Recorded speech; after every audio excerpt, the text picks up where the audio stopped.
Assalamualaikum. My name is Sana Arshad. Hope you are doing well. Welcome to my YouTube channel Math Plus Stats.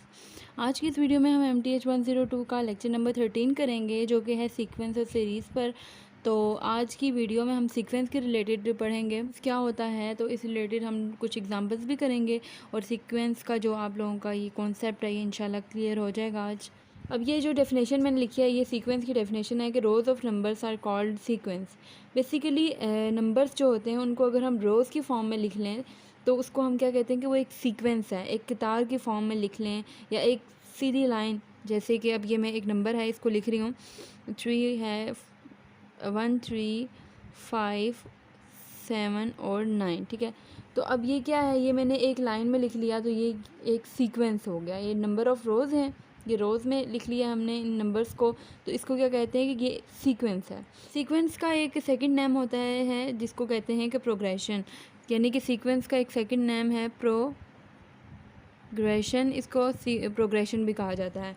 तो ये number जो लिखे हैं ये रोज़ की फॉर्म में हैं, तो इनको हम कहेंगे कि ये हमारे सीक्वेंस हैं। फाइनाइट सीक्वेंस है क्योंकि ये एक हद तक आकर ख़त्म हो गए हैं, तो ये फाइनाइट सीक्वेंस है। तो अगर मैं 100 ऑन इसमें कर दूं, यानी कि आगे ये चलते जा रहे हैं, तो ये क्या होंगे, इनफाइनाइट सीक्वेंस होंगे हमारे, उनको हम कहेंगे इनफिनिट सीक्वेंस। तो ये होते हैं सीक्वेंस। अब उसके बाद हम देख लेते हैं कि टर्म्स ऑफ सीक्वेंस क्या होता है।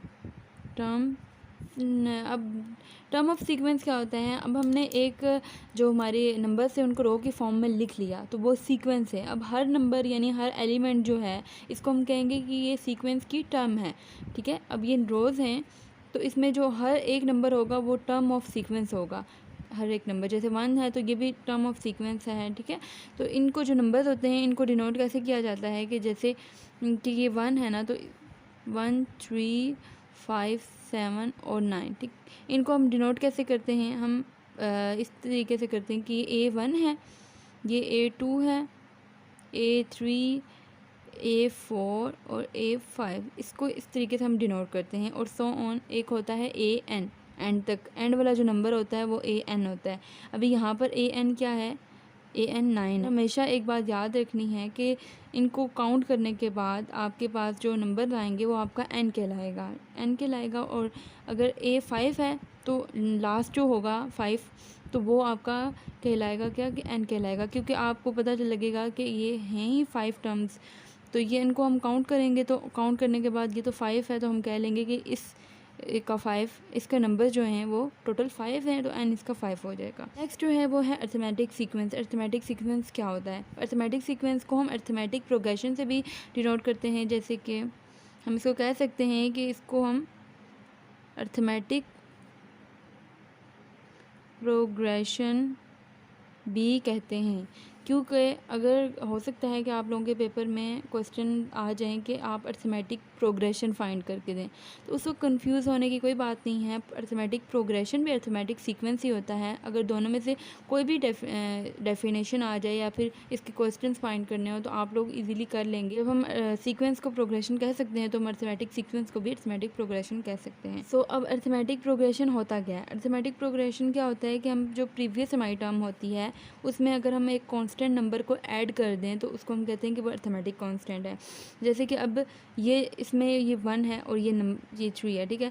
तो अब हम जो हमारी आगे वाली वैल्यू है उसमें अगर हम अपनी प्रीवियस टर्म, ये टर्म है ना, इसको अब ऐड कर देते हैं तो हम कहते हैं कि ये एक अर्थमेटिक सीक्वेंस है। मैं एक एग्जांपल ले लेती हूँ तो उसके थ्रू आप लोग को ज़्यादा समझ आ जाएगी। फॉर एग्ज़ाम्पल कि मैं ले लेती हूँ, आप लोगों की हैंडआउट्स में भी एग्जांपल है, इसके बाद हम वो भी हम देखेंगे। तो फॉर एग्जांपल हमारे पास एक इन्होंने सीक्वेंस दिया गया है 4 8 12 और आपको बोला गया है कि अर्थमेटिक सीक्वेंस से आप लोगों ने क्या करना है कि इसकी फाइंड करनी है, एक टर्म फाइंड करनी है, 20 टर्म को फाइंड करना है। किसकी हेल्प से, अर्थमेटिक सीक्वेंस की हेल्प से। ये एक सीक्वेंस है, इसको हम अर्थमेटिक सीक्वेंस की हेल्प से हम 20 हमारी जो टर्म होगी उसको हम लाएंगे। जैसे कि ये A1 है, A2 A3, ये A1 है, A2 है, A7 और आगे जाकर कहीं हमारे पास आएगी AN, यानी कि A20 हमने लानी है। तो A20 हमने मालूम करनी है, हमें नहीं पता। अब जो होती है अरिथमेटिक सीक्वेंस को फाइंड करने के लिए हमारे पास एक फार्मूला होता है, उस फार्मूले की हेल्प से हम लोग कर लेते हैं इसके क्वेश्चंस को। तो आप लोगों ने इस फार्मूले को याद रखना है। फार्मूला है ये कि अगर हमने कोई भी टर्म मालूम करनी हो, जैसे ए एन है, यहाँ इस जगह पर कोई भी नंबर आ सकता है, कोई भी टर्म आ सकती है, और यहाँ पर हमें इसका फार्मूला ये होता है A plus into N minus one और डी। अब इसमें इस फार्मूले में ए क्या होता है, ये फर्स्ट है 4 है, तो ये हमारा क्या है, ए है, क्योंकि इसको हम जब ऐड करेंगे आगे तो ये 8 आ गया, फिर 4 हमने ऐड किया तो 12 आ गया, फिर हमने इसमें 4 ऐड किया तो 16, फिर ऐड किया 20, फिर 24, फिर 4 ऐड किया तो 28। वो नंबर जिसको हम ऐड करते जाएं और हमारी टर्म्स बनती जाएं तो वो क्या होता है कि वो एक ए होता है। तो यहाँ पर ए हमारे पास क्या है, 4 है। और नेक्स्ट जो है एन, एन क्या होता है, एन हमने आप इस तरीके से भी मालूम कर सकते हैं कि अब आपकी लास्ट टर्म उन्होंने जो बताई हुई है वो 20 था, यानी कि 20 आपने टर्म निकालनी है, तो इसका मतलब कि इसकी टोटल टर्म 20 होंगी। अब हम अगर काउंट भी कर लें तो हमें नहीं पता कि कितनी है, लेकिन अगर हम उन्होंने बता दिया कि 20 टर्म है, अगर 40 टर्म होता तो हम कहते कि ये 14 एन है इसके, ठीक है, और 14 इसकी टर्म्स हैं। तो अभी फ़िलहाल इसकी जो 20 हैं, तो हम क्या कह लेंगे कि जो हमारे पास एन है हमारा क्या है, वो 20 टर्म्स हैं, यानी कि 20 है एन। अब डी क्या होता है, डी के लिए आप लोग क्या करते हैं कि तो जैसे कि अब डी है, तो डी निकालने के लिए हमने क्या करना है, A2 को माइनस करना है A1 से, यानी कि आगे वाली टर्म A2 है, A2 को हमने पिछली टर्म जो है A1 है, तो A2 से हमने प्रीवियस टर्म को माइनस किया, 8 से 4 को माइनस किया, तो जो आएगा वो हमारे पास D होगा। तो हमने A हमारे पास क्या था, A2 था 8 माइनस A1 था 4, तो इनको जब हमने माइनस किया तो 4 आ गया, ठीक। अब अगर आपने मालूम करना हो और ए सब का जो डी सब का है वो एक ही होगा। अब आगे अपने 12 को जब आगे आप फर्दर मालूम करना चाहें कि क्या पता ये कोई ऐसा टाइम आए कि ये चेंज हो, तो ऐसा नहीं होता, चेंज नहीं होती, क्योंकि अब देखें A3 माइनस A2 अगर हम करें तो A3 A12 माइनस करें, A2 जो है वो 8 है, तब भी इसका क्या आएगा, 4 ही आएगा, यानी कि D सबका सेम होगा। और अब हम इसका D जो है वो 4 आ गया। तो हमें वैल्यूज़ पता चल गई, हम सब क्या करेंगे, अब इस फार्मूले में पुट कर लेंगे। AN है, यानी कि A20 हमने मालूम करना है ना, A20 टर्म जो थी।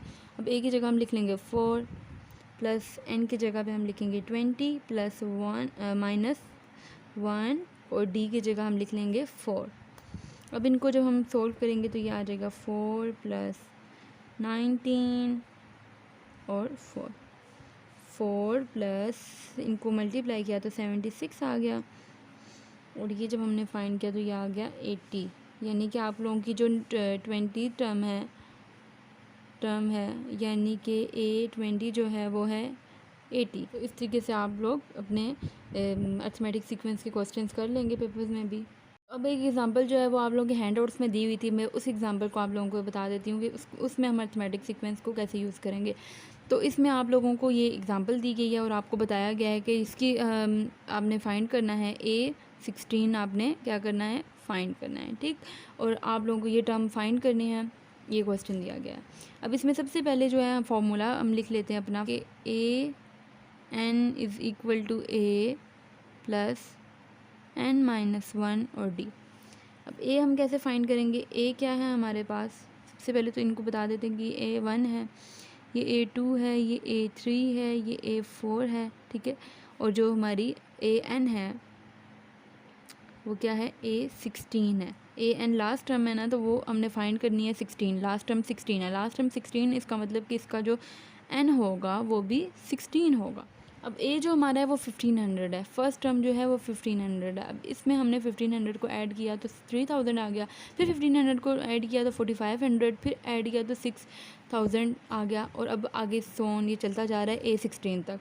तो हमने A16 मालूम करना है, एक एक करके अगर हम उस तरह भी कर सकते हैं, लेकिन वो बहुत टाइम लग जाता है, तो हम लोग फार्मूले की हेल्प से इजीली कर लेते हैं। A1 जो A है हमारे पास वो 1500 है, और जो हमारे पास D है वो मैंने क्या बताया था कि आप लोगों ने क्या करना है, अपनी आगे टर्म को प्रीवियस टर्म के साथ माइनस कर लेना है। तो इसकी 3000 को हम क्या कर लेंगे, माइनस कर देंगे है 1500 से। तो इसको जब हम माइनस किया हमारे पास आ गया 1500, तो हमारे 1500 आ गया, D क्या आ गया, 1500 आ गया। अब हर किसी को प्रीवियस से करेंगे तो यही आना है, चेंज नहीं होगा, 1500 D आ गया। अब हमने फॉर्मूले में पुट करना है, 8N है, यानी कि A16 मालूम करना है, A की जगह 1500 आ जाएगा, प्लस n की जगह आ जाएगा 16 माइनस 1 d की जगह आ जाएगा 1500। इसको जब हम सॉल्व करेंगे तो ये आएगा 1500 प्लस 15